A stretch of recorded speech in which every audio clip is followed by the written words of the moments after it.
Hello students. तो आज हम प्लांट और एनिमल एवोल्यूशन के बारे में पढ़ेंगे। पिछले कुछ वीडियोस में हमने पढ़ा था कि सी वाटर में फर्स्ट लाइफ फॉर्म ओरिजिनेट हुई। सी वाटर में फर्स्ट लाइफ फॉर्म ओरिजिनेट हुई। अब सी वाटर में बहुत सारे ऑर्गेनिक मॉलिक्यूल्स थे, जैसे कि प्रोटीन्स, न्यूक्लिक एसिड्स, लिपिड्स। उन्होंने क्या किया, सेल एग्रीगेट्स बनाए, जिससे कि एक सेल लाइक स्ट्रक्चर फॉर्म हुआ। धीरे धीरे वो एक सेल में बदल गया। अब ये जो सेल था वो बहुत सारे सेल डिविजन्स अंडरगो करने लगा। तो ये सेल डिविजन्स रिपीटेडली होने लगे। तो इन सेल डिविजन्स के लिए एनर्जी कहां से आती थी? सी वाटर की में जो न्यूट्रिएंट्स थे उससे। तो बहुत सारे डिविजन्स होने लगे, जिसकी वजह से जो न्यूट्रिएंट्स थे वो कम पड़ने लगे।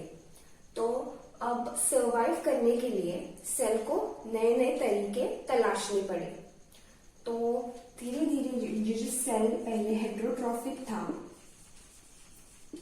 वो ऑटोट्रॉफिक बनने लगा।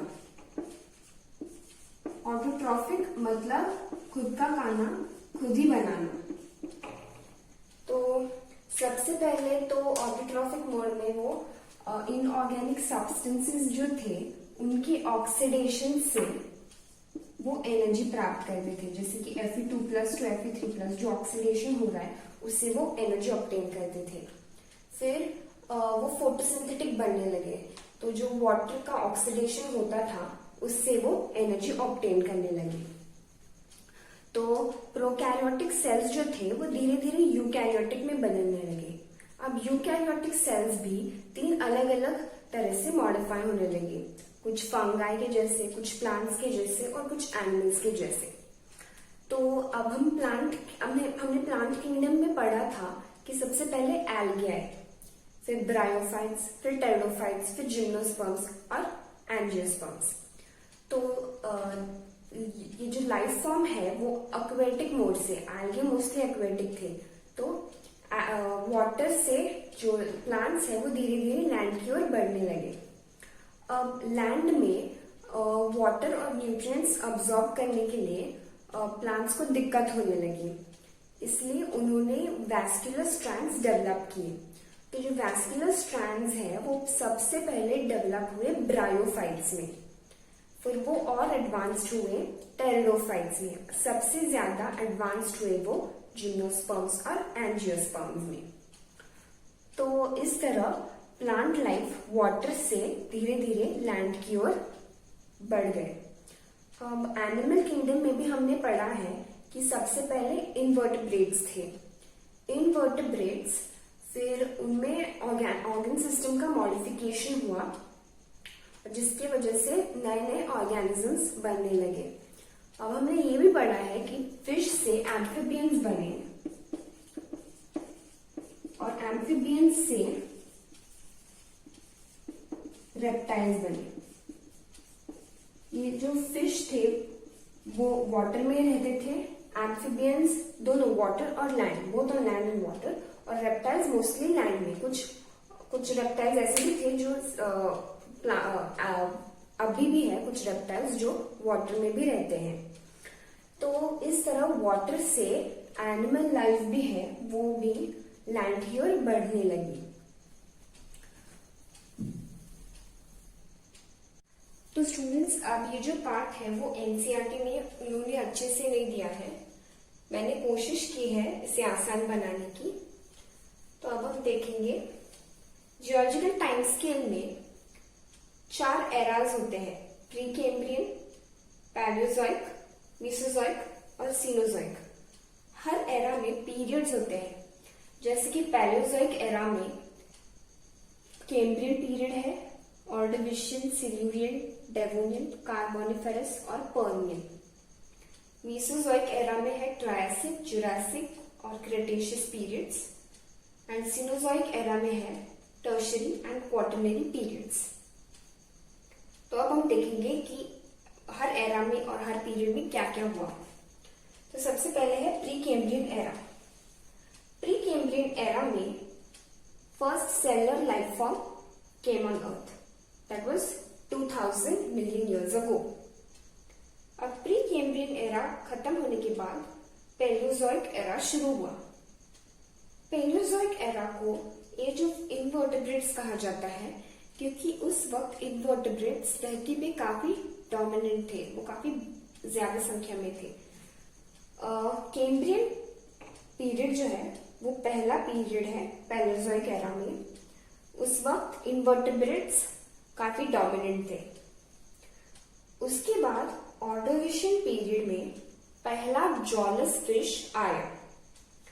अब एनसीईआरटी के अकॉर्डिंग ये सिल्यूरियन पीरियड में हुआ, तो हम एनसीईआरटी फॉलो करेंगे, बट एक्चुअली ये हुआ ऑर्डोविशियन पीरियड में। अब सिल्यूरियन पीरियड में according to NCERT first jawless fish appeared on earth. वो हुआ 350 million years ago. Silurian period में ही first land animal appeared on earth. तो दो इंपॉर्टेंट चीजें हैं सिल्यूरियन पीरियड की। First jawless fish appeared and second is first land animal appeared on earth. फिर डेवोनियन पीरियड में first vascular plant appeared on earth. That happened 410 million years ago. And first amphibian, very important, first amphibian appeared in Devonian period.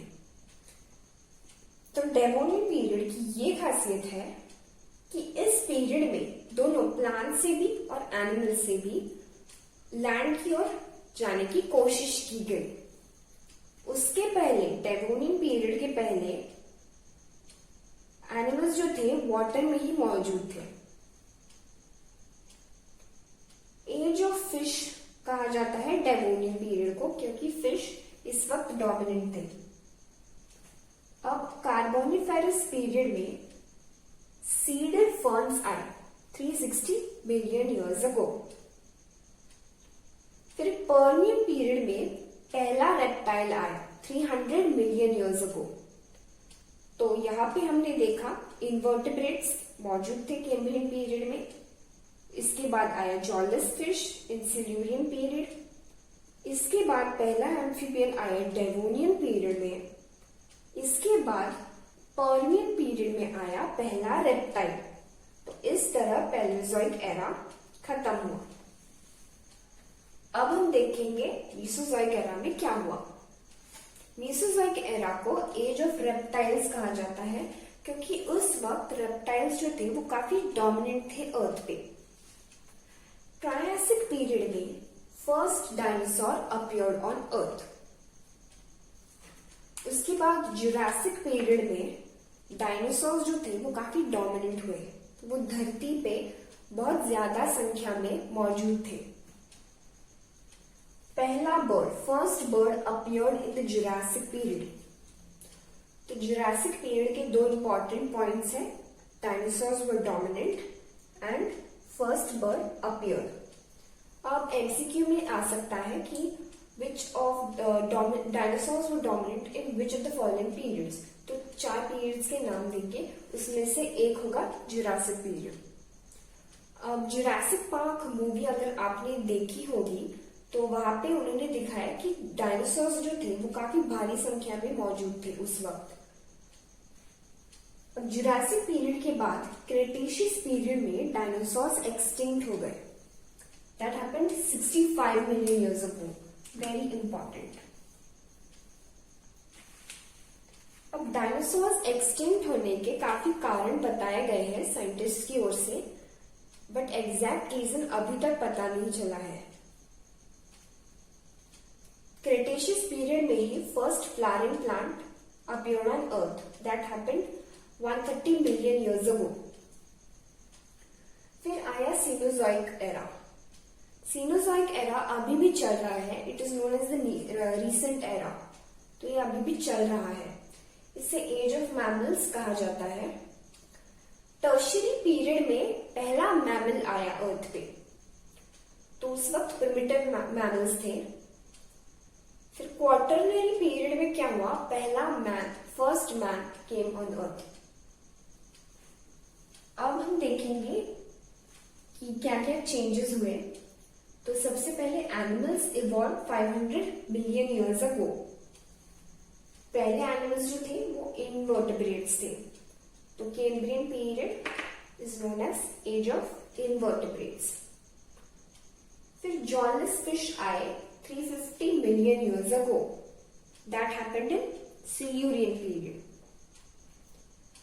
अब jawless fish जो थे वो modify हुए into fish with Jos, उसके बाद वो modify हुए कॉन्ट्रिक्टीज एंड ऑस्टिक्टीज में। फिर फिश जो है वो एम्फीबियंस में इवॉल्व हुए। पहला एम्फीबियन आया कौन सी पीरियड में? डेवोनियन पीरियड में। अब फिश और एम्फीबियंस की जो कनेक्टिंग लिंक है उसे सीलोकैंथ कहते हैं। सीलोकैंथ फिश साउथ अफ्रीका में उन्होंने ढूंढा। This is known as the connecting link of fish and amphibians. फिर amphibians reptiles में इवॉल्व हुए। अब reptiles, पहला reptile कौन से पीरियड में आया? पर्मियन पीरियड में। कौन से एरा में? पैलियोजोइक एरा में। तो अगले 200 मिलियन साल तक 200 मिलियन ईयर्स के लिए रेप्टाइल्स ने अलग अलग तरह के रेप्टाइल्स आए अर्थ पे और उन्होंने डोमिनेट किया अर्थ को। फिर 65 million years ago in the Cretaceous period dinosaurs became extinct. तो उसके बाद जो है मैमल्स आए। अब ये याद रखना जरूरी है कि डायनासोर्स एक्सटिंक्ट होने के पहले ही फर्स्ट बर्ड है appeared on earth, so ये बहुत इंपॉर्टेंट है। डायनासोर्स एक्सटिंक्ट होने के पहले ही पहला बर्ड अर्थ पे आ चुका था। फिर सीनोजोइक एरा में मैमल्स आए और एवोल्यूशन ऑफ मैन हम अगली वीडियो में देखेंगे।